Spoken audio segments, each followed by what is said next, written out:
신명기 27장 1절로 15절 그리고 26절, 제가 먼저 1절 말씀 봉독해 올리겠습니다.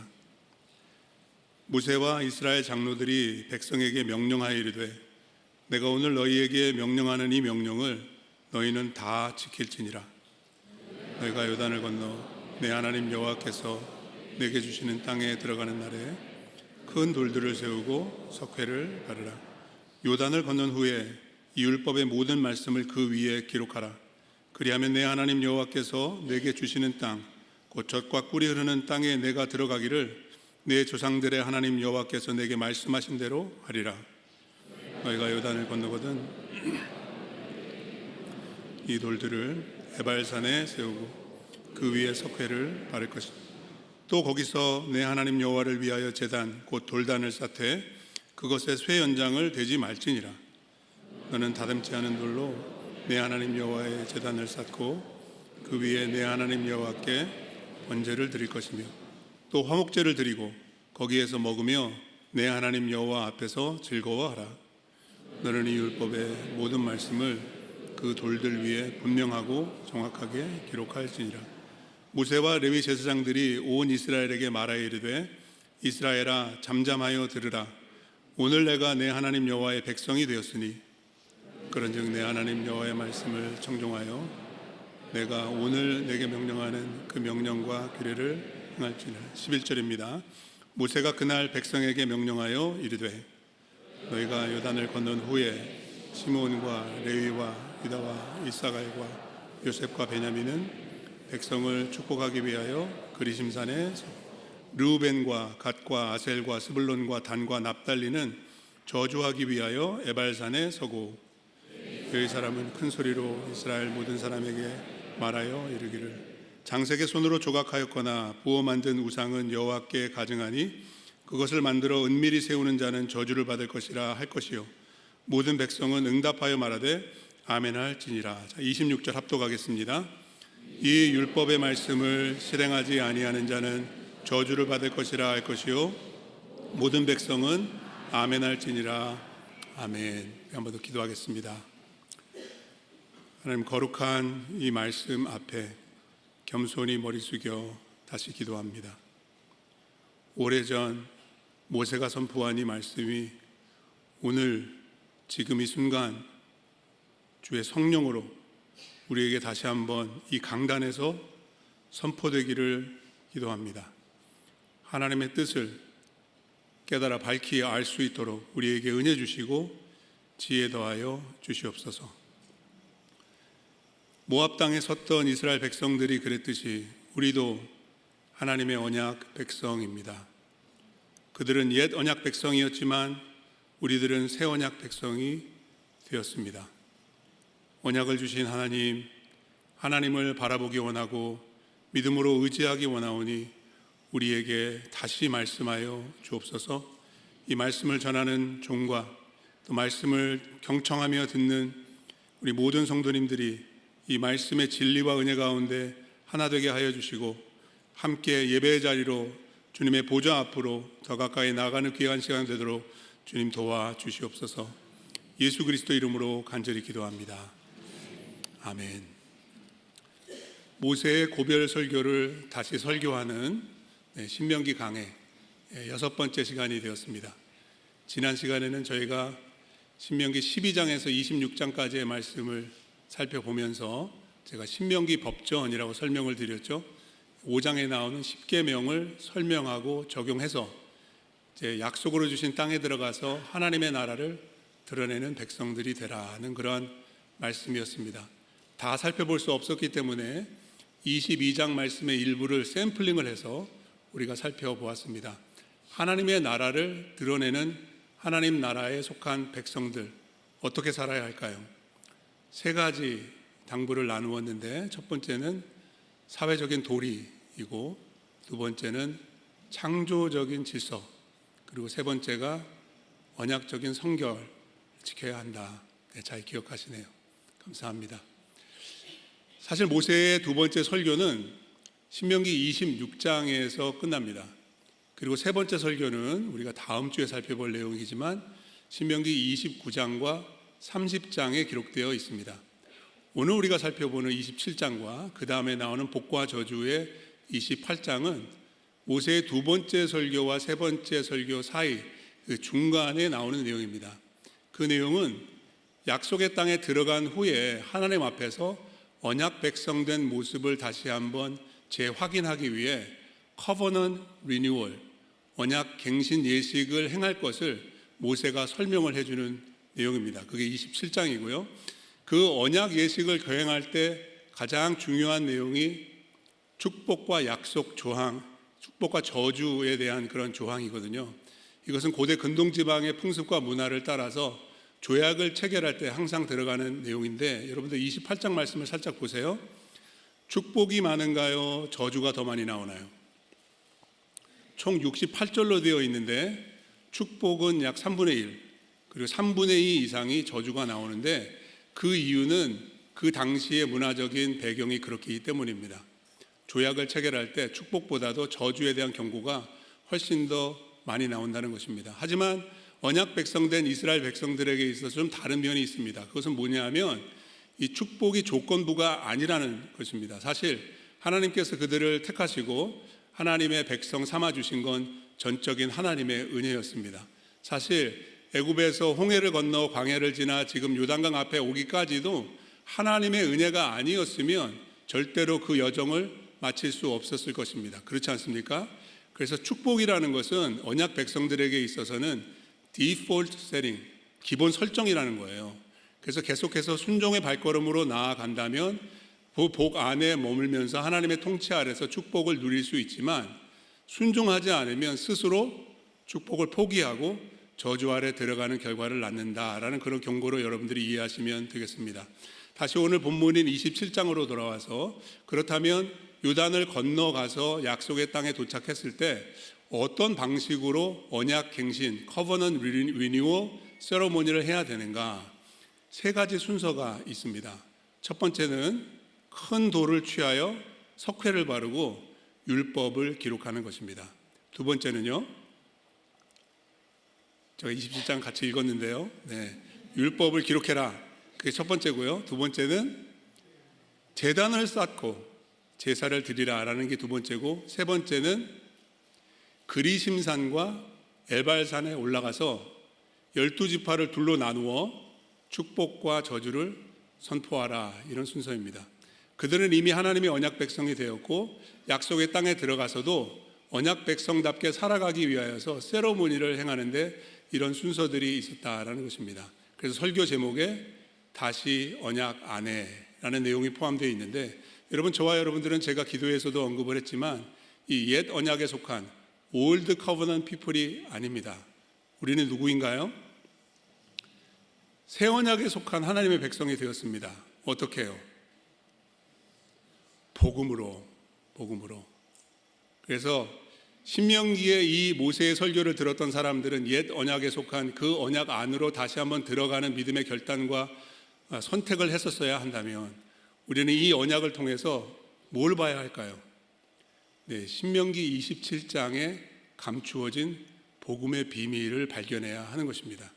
그래야지 우리가 옛 언약에 속한 자들이 아닌 새 언약 백성답게 살아갈 수 있는 것입니다. 그래서 신명기 27장 말씀을 중심으로 그 언약 체결의 내용을 하나하나씩 좀 풀어가면서 이것이 어떻게 복음으로 성취되는가, 우리가 어떻게 새 언약 백성으로 살아갈 수 있는가라는 그런 내용들을, 그런 진리를, 복음에 속한 진리들을 여러분들과 함께 나누기를 원합니다. 첫 번째 복음 진리입니다. 그것은 율법이 우리의 죄를 깨닫게 한다라는 것입니다.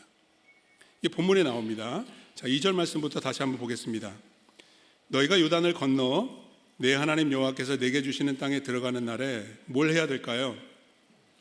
큰 돌들을 세우고 석회를 발라라.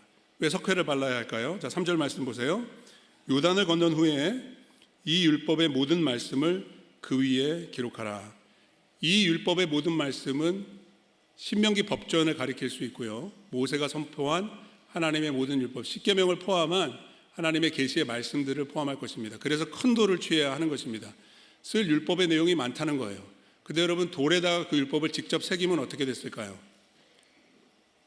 몇 년 걸렸겠죠. 그렇기 때문에 석회를 발라서 쉽게 기록할 수 있게 하라는 그런 하나님의 지침이었습니다. 이게 너무나도 중요했기 때문에 4절과 8절에서 거듭 강조해서 설명하십니다. 약속의 땅에 들어가면 제일 먼저 이걸 하라는 거예요. 4절 말씀 보십시오. 너희가 요단을 건너거든 내가 오늘 너희에게 명령하는 이 돌들을 에발산에 세우고 그 위에 석회를 바를 것이며, 석회를 발라서 어떻게 하라고요? 자, 8절 같이 읽어보겠습니다. 너는 이 율법의 모든 말씀을 그 돌들 위에 분명하고 정확하게 기록할지라. 근데 그 돌이 어느 산에 있는 돌일까요? 자, 언약 갱신 예식을 할 때 두 산에 오르게 되어 있습니다. 12절 13절에 보시면 한 산은 그리심산이고 또 다른 산은 에발산입니다. 자, 율법을 어느 산에 있는 돌 위에 새겨야 할까요? 에발산입니다. 에발산. 그리고 그리심산에서는 축복을 선언합니다. 에발산에서는 저주를 선언하게 되어 있습니다. 그렇다면 율법을 새길 때 여러분들 잘 생각하세요.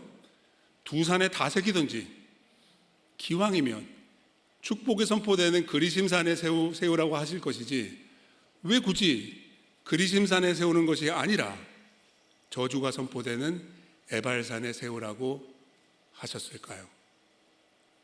이게 굉장히 중요한 내용이에요. 15절부터 보십시오. 축복에 대한 언급은 28장에 가서야 나옵니다.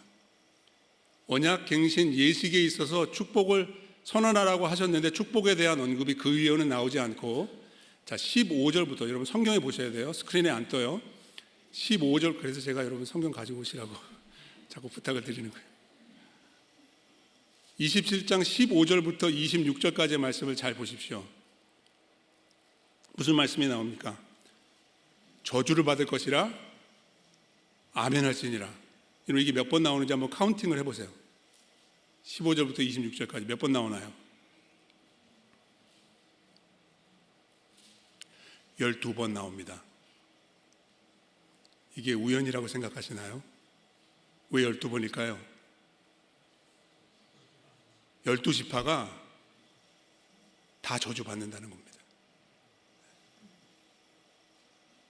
축복을 받아야 되는데, 축복을 누려야 되는데, 이게 제가 기본 설정이라고 말씀드렸잖아요. 그대로 가면 복을 누리는 거예요. 근데 이 예식을 통해서 그들에게 경고합니다. 이 율법을 지키지 못하면 축복이 아니라 저주다. 사도 바울이 갈라디아서 3장 10절에서 오늘 신명기 27장 26절 그 마지막 절을 인용합니다. 제가 읽어드리겠습니다. 무릇 율법 행위에 속한 자들은 저주 아래 있나니 기록된 바 하면서 신명기 27장 26절을 인용하는 거예요. 잘 들으세요. 누구든지 율법책에 기록된 대로 모든 일을 항상 행하지 아니하는 자는 저주 아래 있는 자라 하였음이라. 믿으시면 아멘 하겠습니다. 그럼 우리는 축복을 받을까요? 저주를 받을까요? 말씀 잘 보세요. 그렇게 축복받고 싶으세요? 할렐루야. 율법책에 기록된 대로 모든 일을 항상 행하지 않으면 뭐라고요? 여러분, 모든 율법을 항상 행하실 수 있어요? 행하고 싶으시죠? 네. 근데 돼요, 안 돼요? 여러분, 우리는 죄를 지어서 죄인이 되는 게 아니에요. 죄인이니까 죄를 짓는 겁니다. 그래서 율법을 어디다 기록하는 거예요? 그리심산이 아니라 에발산에 기록하는 거예요. 너희들 율법대로 살지 못하다. 그렇다고 율법 지키지 말라는 얘기가 아닙니다. 죄인의 한계를 인정하라는 거예요. 율법으로 구원받을 수 없다는 겁니다. 율법으로는 의롭다 칭함을 받을 수 있는 육체가 없습니다. 그럼 율법은 왜 주셨어요? 율법을 주신 목적은 율법을 통해서 나의 죄를 깨달아라는 거예요. 내가 할 수 없다는 것을 인정하라는 거예요. 그래서 복음이 복음되기 위해서는 굿뉴스를 정말 이게 굿뉴스구나, this is really good 이렇게 하려면 배드 뉴스를 먼저 들어야 돼요. 배드 뉴스. 율법의 배드 뉴스를 들어야 한다는 것입니다. 자, 로마서 3장 20절 말씀 같이 한번 읽어보겠습니다. 읽겠습니다. 그러므로 율법의 행위로 그의 앞에 의롭다 하심을 얻은 육체가 있어요, 없어요? 없어요. 왜냐하면 율법으로는 죄를 깨달음이니라. 신명기 27장 에발산 위에 큰 돌 위에 새겨진 그 율법이 보여주는 거예요. 율법을 통해서 죄를 깨달으라고. 할 수 없구나. 하지 말라는 얘기가 아니에요. 항상 모든 율법을 지킬 수 없는 자신을 겸손히 돌아보라는 거예요. 그런 의미에서 율법은 거울과도 같습니다. 여러분 오늘 아침에 일어나셔서 거울 다 보고 오셨죠? 보고 오신 것 같아요. 이렇게 뵈니까 제가. 근데 여러분 거울을 보면은 뭐가 눈에 제일 먼저 띄세요? 보기 싫은 부분이 보이지 않습니까? 왜 저렇게 생겼나? 저건 좀 없어졌으면 좋겠다. 그런 게 보이잖아요. 그죠? 율법이 그런 거예요. 율법은 보면 나 잘하고 있어가 아니고 내가 너무 부족하구나. 나 왜 이렇게 못할까? 이게 보이는 거예요. 문제는 율법은 거울과 같이 부족한 점을 지적해줘요. 안 되는 점을 보여줘요. 근데 그거를 고쳐주지는 못해요. 여러분 거울 보면은 얼굴이 달라지나요? 그런 거울이 있으면 저한테 좀 가르쳐 주세요. 거울은 우리를 변화시킬 수가 없거든요. 율법이 그런 거예요. 율법은 우리를 정결케 하지 못하고 정죄합니다. 그래서 율법의 목적은 우리로 하여금 그 죄를 깨닫게 하는 것입니다. 여러분 신명기를 끝까지 한번 쭉 읽어보세요. 모세가 이렇게 설교를 3번씩 하면서 하나님의 율법을 가르쳐 줬지만 모세는 알았어요. 이스라엘 백성들이 항상 모든 율법을 지킬 수 없을 거라는 걸 알았어요. 그래서 신명기의 에필로그에 해당하는 우리가 다음 주에 좀 살펴볼 텐데 31장 말씀에 보면은 이런 구절이 나와요. 제가 읽어드릴게요. 모세가 말하는 거예요. 설교 다 끝난 다음에 하는 소리예요. 내가 알거니와 내가 죽은 후에 너희가 스스로 부패하여 내가 너희에게 명령한 길을 떠나 여호와의 목전에 악을 행하여 너희 손으로 하는 일로 그를 경노하게 함으로 너희가 후일에 재앙을 당하리라. 설교 3번 잘 해놓고 말입니다. 무슨 찬물을 끼얹듯이 너네 안 돼. 너희는 실패할 거야. 실패하라는 얘기가 아니에요. 죄의 현실을 자각하라는 것입니다. 그렇기 때문에 율법만 가지고는 우리는 소망이 없어요. 그래서 율법 앞에, 거울 앞에 섰을 때 우리는 십자가 앞으로 나가야 하는 것입니다. 은혜를 사모하는 마음으로 하나님 앞에 엎드려야 되는 거예요. 말씀대로 살고 싶지만 할 수 없다는 나의 무력감을 인정하고 하나님 은혜가 필요합니다. 은혜가 아니면 나는 소망이 없습니다 라는 것을 겸손히 인정하고 간구해야 하는 것이죠. 이것이 두 번째 복음이 주는 진리입니다. 신명기 말씀에 나오는데요, 5절부터 7절까지의 내용을 통해 우리는 이 대속의 은혜가 필요하다라는 사실을 깨닫게 됩니다. 자, 5절 말씀 보겠습니다. 또 거기가 어딜까요? 4절에 뭐라고 나와 있나요? 에발산 위에 큰 돌을 취하고 석회를 발라서 율법을 기록해라. 그 산 위에서 율법만 새기지 말고 뭘 만들라는 거예요? 네, 하나님 여호와를 위하여 성경 보세요. 제단 곧 돌단을 쌓아라. 어디예요? 저주가 선포된, 저주 아래 있다는 것을 깨닫게 만드는 그 에발산 위에 저주를 피할 수 있는 은혜의 방편을 마련해 주시는 거예요. 돌로 제단을 쌓아라. 돌로 율법을 새기는 것처럼 돌로 제단을 쌓아라. 5절 말씀 계속해서 보시면 이렇게 만들라고 말씀하십니다. 그곳에 쇠연장을 대지 말라.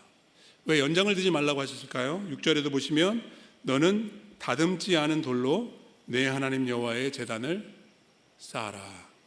그 이유가 뭘까요? 자, 출애굽기 20장 25절의 말씀에 보시면 먼저 설명을 해 놓으셨어요. 이스라엘 제단을 쌓을 때 어떻게 쌓아야 하는지 같이 한번 읽어보겠습니다. 내가 내게 돌로 제단을 쌓거든 어떻게 쌓아야 됐나요? 다듬은 돌로 쌓지 말고 내가 정으로 그것을 쪼으면 왜 정으로 그걸 조금 부정하게 될까요? 여러분, 그 이스라엘의 역사적인 배경을 조금 아시면 도움이 될 텐데, 사무엘상 13장에 가시면 사울이 그런 말을 합니다. 이스라엘에 무기가 없었어요. 왜냐하면 이스라엘의 사울 왕이 살았던 당시까지만 해도 철공이 없었더라. 그러니까 철을 다룰 수 있는 기술이 이스라엘 문화에는 아직 도입이 되지 않았다, 이런 말입니다. 그러니까 연장을 대지 말고 돌로 다듬지 말라는 말은 뭐예요? 부정타지 말게 하라는 거예요. 이방인의 기술이나 도움을 받지 말고 하나님 창조하신 자연 그대로 돌을 써서 하나님께 제사를 드릴 수 있는 제단을 만들어라, 그런 의미죠. 제단도 거룩하게 성결하게 구별되게 잘 쌓아야 하지만 거기에서 드려지는 제사가 사실 중요한 거죠. 두 가지 제사를 드리라고 하나님이 명령하십니다. 6절 하반절에 보시면 그 위에 내 하나님 여호와께 뭘 드리라고 했나요? 번제를 드리라고 했고요. 그리고 7절 같이 읽겠습니다. 또 하나의 제사가 있습니다. 또 화목제를 드리고 거기에서 먹으며 내 하나님 여호와 앞에 즐거워하라. 번제만 드려도 안 되고 화목제만 드려도 안 되고 번제와 겸하여 화목제를 드려야 합니다. 그 이유가 있어요. 그럼 번제를 드리는 의미가 뭔지 아시나요? 레위기 1장부터 이스라엘의 제사법을 알려주시는데 제일 먼저 드려야 할 제사가 바로 번제입니다. 번제는 모든 것을 다 태워서 하나님을 예배하는 그런 제사 방식인데, 그 번제의 의미에 대해서 레위기 1장 3절 4절에 이렇게 설명해 놓으셨습니다. 같이 한번 읽겠습니다. 그 예물이 소의 번제이면 흠없는 수컷으로 회막문에서 여호와 앞에 기쁘게 받으시도록 드릴지라. 왜 드리나요? 계속 읽겠습니다. 그는 번제물의 머리에 안수할지니 그를 위하여 기쁘게 받으심이 되어 그를 위하여 속죄가. 번제의 의미가 뭐라고요? 속죄. 그래서 번제를 드리러 성소에 나오면 예배자가 가지고 온 제물 위에 머리에 안수를 하게 되어 있습니다. 이 말은 동일시하는 겁니다. 사실 죄의 싹은 사망이기 때문에 내가 죽어야 돼요. 근데 짐승이 대신 죽는 거예요. 아이덴티피케이션이에요. 안수를 합니다. 그래서 레위기 1장 4절 말씀 다시 보시면 그를 위하여가 반복이 되는 것입니다. 그래서 번제의 의미는 온전히 드리는 헌신과 예배의 의미를 포함한 가장 중요한 건 속죄라는 거예요. 속죄. 네. 죄의 싹은 사망이고 죄로 인해 저주 아래 들어가는데 그 저주를 피하기 위해선 속죄가 필요하다는 거예요. 제물이 필요하다는 겁니다.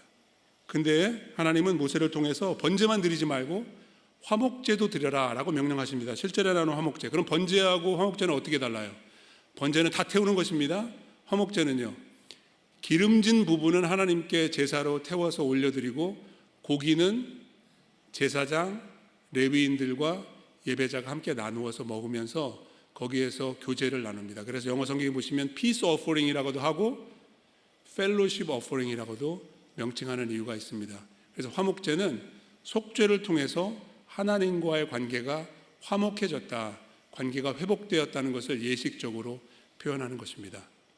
그래서 에발산 위에서 율법을 보면서 나는 죄인이구나 라는 걸 깨달은 다음에 제사를 드리라는 것입니다. 속죄를 위해 번제를 드리고 하나님과의 관계 회복을 위해서 화목제를 드리라. 여러분, 구약의 모든 제사는, 특별히 이 번제와 화목제는 예수 그리스도의 십자가에 달려 죽으심을 통해 성취되고 완성된 줄로 믿습니다. 그래서 저주 아래 있어야 할 마땅한 우리들이 저주 아래가 아니라 예수 그리스도로 말미암아 은혜 아래에 들어가게 되었다는 사실입니다. 자, 베드로전서 3장 18절 말씀 믿음으로 함께 고백하겠습니다. 같이 읽겠습니다. 그리스도께서도 단번에 죄를 위하여 죽으사 의인으로서는 불의한 자를 대신하셨으니 이는 우리를 하나님 앞으로 인도하려. 구약의 번제와 화목제가 얼마나 많이 드려졌겠어요? 수백 년 동안 수백 번, 수천 번, 수만 번을 드렸음에도 불구하고 다시 드리고 또 드릴 수밖에 없었던 것은 그 제사가 온전한 제사가 아니었고 은혜를 위한 임시 방편이었기 때문입니다. 그런데 예수님이 오셔서 단번에 우리 죄를 위해서 십자가에 달려 죽으셨습니다. 우리는 불의하지만 온전히 순종하신 유일한 의인이신 그분께서 제물이 되셔서 우리가 하나님 앞에 나올 수 있도록 은혜를 베풀어 주셨다. 이것을 무엇이라고 하냐면 substitutionary atonement, 이게 대속이라는 것입니다. 대리 속죄, 이것을 은혜로 우리에게 허락해 주셨기 때문에 우리가 하나님의 백성이 되고 하나님의 자녀가 될 수 있는 것입니다. 여러분, 이 대속의 은혜를 받으셨습니까? 믿으십니까? 이 은혜가 없이는 살 수 없고 천국도 못 가고 하나님의 백성이 될 수 없다는 사실을 여러분들 기억하시기 바랍니다. 지난달에 이스라엘의 수도인 텔아비브에서 참 안타까운 총격 사고가 있었습니다. 2명의 테러범이 전철역에서 내리면서 무차별 총격을 가해서 7명이 목숨을 잃고 17명이 부상을 당해서 병원에 실려간 그런 사고가 있었는데, 혹시 뉴스를 통해서 접하신 분들이 계실지 모르겠습니다. 그 중에 한 분에 대한 그런 기사가 나서 제가 읽었는데요. 어떤 여성이 전철에서 내리다가 총에 맞았어요. 근데 그 여성의 품에는 어린 아기가 안겨 있었습니다. 총소리가 들리자마자 엄마가 본능적으로 아기를 온몸으로 감싸고 총알을 다 받아낸 겁니다. 그 여인은 그 자리에서 숨졌지만 그 아들은 하나도 다치지 않고 병원으로 이송됐는데, 나중에 아빠가 아들을 찾고 나서 인터뷰에 이렇게 말을 했다고 합니다. 앞으로 평생 아들이 엄마에게서 받은 사랑을 느낄 수 있기를 바랍니다. 정말 그렇지 않겠습니까? 우리 엄마가 날 위해서 죽었다. 우리 엄마가 날 대신 죽어서 내가 살았다. 근데 여러분, 저와 여러분들은 이 사랑보다 정말 비교할 수 없이 큰 사랑을 하나님으로부터 받았다는 사실, 여러분 알고 계시죠? 네. 우리가 아직 죄인 되었을 때, 우리가 아직 원수였을 때 하나님은 그분의 사랑을 그 아들의 십자가에 못 박으심으로써 우리에게 확증해 주셨습니다. 요한복음 3장 16절, 여러분들 잘 아시죠? 하나님이 세상을, 하나님이 나를, 하나님이 이 죄인을 이처럼 사랑하사 독생자를 주셨으니 우리는 평생, 아니 영원토록 그 사랑의 빛, 그 크고 놀라운 하나님의 은혜를 기억하며 살아가야 할 것입니다. 우리의 공로가 아닙니다. 우리에게 무슨 자격이나 의로움이나 사랑받을 만한 이유가 있어서가 아닙니다. 하나님이 사랑이시기 때문에, 은혜가 아니면 우리에게 가망이 없기 때문에 하나님이 먼저 우리를 사랑해 주시고 이 대속의 은혜를 베풀어 주신 줄로 믿습니다. 우리는 그 은혜에 감사하며 그 은혜에 합당한 삶을 살아가야 할 것이고, 그 사랑을 아직 알지 못하는 잃어버린 영혼들을 향해서 계속해서 복음을 전하며 그 사랑을 알려야 할 줄로 믿습니다. 그것이 먼저 사랑받은 자, 복음에 빚진 자들의 합당한 삶의 태도가 아닌가 생각을 합니다. 그래서 이 복음이 요구하는 그 순종에 대해서 오늘 본문이 마무리하고 있는데요. 이제 9절과 10절 말씀해 보시면 세 번째 진리입니다. 우리는 부르심에 합당하게 살아야 한다는 것입니다. 율법으로 구원받을 수 없기 때문에 하나님의 은혜를 주셨으니까 그 받은 은혜에 감사하며 구원의 부르심에 합당한 삶의 모습으로 나아가야 한다는 것이죠. 그래서 오늘 본문 1절부터 8절까지의 말씀은 요단강 건너가고 나서 약속의 땅 안에 들어가서 거행해야 될 언약 갱신 예식에 대해서 설명하고 있다면, 지금 이 말씀을 들은 백성들이 지금도 하나님의 백성이며 거기 들어갈 때까지 항상 매일 그 은혜 가운데서 합당한 삶을 살아야 할 것을 지금 리마인드 해주는 말씀이 9절과 10절이 되겠습니다. 9절 한번 같이 읽겠습니다. 모세와 레위 제사장들이 온 이스라엘 백성에게 말하여 이르되, 이스라엘아 잠잠하여 들으라 라는 말이 바로 쉐마입니다. 다시 한번 하나님의 백성됨을 상기시켜 주는 것이죠. 뭘 들어야 할까요? 9절 계속 읽어보시면, 오늘 내가 내 하나님 여호와의 백성이 되었으니, 이 말씀을 잘 이해하셔야 됩니다. 오늘 네가 내 하나님 여호와의 백성이 되었다. 그럼 어제는 아니었다는 말일까요? 아닙니다. 어제도 백성이었습니다.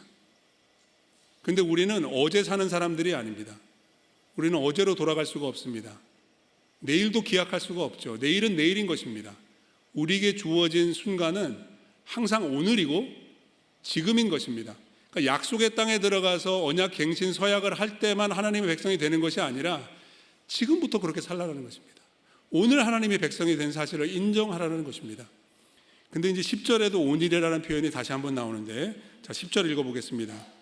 그런즉 내 하나님 여호와의 말씀을 청종하여 내가 오늘 내게 명령하는 그 명령과 규례를 행할지니라. 여러분들 9절과 10절의 그 논리, 이 질서, 이 순서가 너무나도 중요합니다. 9절은 하나님의 백성된 신분입니다. 그 오늘입니다. 오늘 너희는 하나님의 백성이다. 10절은요, 그런즉 순종입니다. 하나님의 말씀에 순종해서 하나님의 백성이 되는 게 아니라 하나님의 백성이 되었기 때문에 하나님의 백성답게 순종하며 살라. 이게 복음의 원리인 것입니다. 이게 굉장히 중요합니다. 하나님의 자녀가 되었기 때문에 그분의 뜻을 따라 사는 것이지, 그분의 뜻을 따라 살 때만 내가 하나님의 자녀인 것이, 자녀가 되는 것이 아니라는 것입니다. 그건 율법주의입니다. 복음은 무엇입니까? 하나님의 은혜로 나를 그분의 자녀, 그분의 백성 삼아 주셨기 때문에 그 은혜에 감사하고 그 은혜에 합당한 모습으로 부르심에 합당하게 사는 선택을 해야 한다라는 것입니다. 여러분, 이 순서로 혼동하지 마시기 바랍니다. 오늘도 우리는 하나님의 백성이 되었습니다. 날마다 하나님의 언약 백성으로 살아가야 할 것입니다. 그 은혜가 없으면 살 수 없는 것입니다. 하지만 실천과 순종이 없이 하나님의 백성이라고 함부로 말할 수도 없다는 사실인 것입니다. 이 복음의 논리, 이 질서와 순서를 여러분들이 혼동하지 마시기 바랍니다. 그래서 종교개혁가인 마틴 루터가 이런 말을 했죠. We are saved by faith alone. 우리는 오직 믿음으로 구원을 받습니다.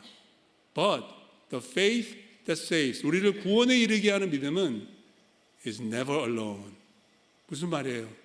말로만 믿는다고 말하지 말라는 거예요. 믿음이 고백에만 있어서는 안 되고 삶과 실천과 순종으로 이어져야만 그 믿음이 증명된다는 사실이죠. 이게 복음의 논리인 줄로 믿습니다. 복음은 은혜를 알려주지만 그 은혜는 요구가 있습니다. 은혜에 합당한 삶, 부르심에 합당한 삶으로 순종하며 나아가야 할 것을 우리는 피할 수 없다라는 것이죠. 그래서 사도 바울도 에베소서 2장 8절로 10절까지 말씀해서 이것을 명확하게 우리에게 제시해 줍니다. 8절 말씀 제가 읽어드리겠습니다. 너희는 그 은혜에 의하여 믿음으로 말미암아 구원을 받았으니, 이것은 뭐냐면 은혜에 의하여 믿음으로 말미암아 구원을 받은 것을 말하고 있습니다. 이것은 너희에게서 난 것이 아니요, 우리는 우리를 구원할 수 없다라는 것입니다. 하나님이 은혜로 선물로 주시는 것이고, 9절 말씀에서 보십시오. 행위에서 난 것이 아니라는 것입니다. 행위로 구원받을 수 없다라는 것입니다. 하지만 은혜로 믿음으로 구원을 받으면 행위가 있을까요, 없을까요? 당연히 따라와야 하는 것이죠. 그게 10절 말씀입니다. 10절 같이 읽겠습니다. 우리는 그가 만드신 바라 그리스도 예수 안에서 선한 일을 위하여 지으심을 받은 자니, 이 일은 하나님이 전에 예비하사 우리로 그 가운데서 행하게. 어떤 가운데서? 하나님이 계획하시고 뜻하신 선한 일 가운데서 그를 이루어가는 삶이 당연히 뒤따라야 한다. 다시 말씀드려서 복음을 믿는다면 그 복음의 부르심에 합당한 삶의 선택, 결단, 순종이 반드시 있어야 된다는 것입니다. 여러분, 예수 믿는 자답게 살고 계시나요? 참 그리스도인의 합당한 모습이 날마다 여러분들의 삶에서 드러나고 계시나요? 교회에서 직분 받으신 분들은 더욱 그 책임이 무겁습니다. 집사님이십니까? 여러분, 집사님답게 교회 생활하고 계시나요? 장로님, 권사님들은 더 막중한 책임 아니겠습니까? 여러분, 목사 되지 마세요. 이게 쉬운 일이 아닙니다.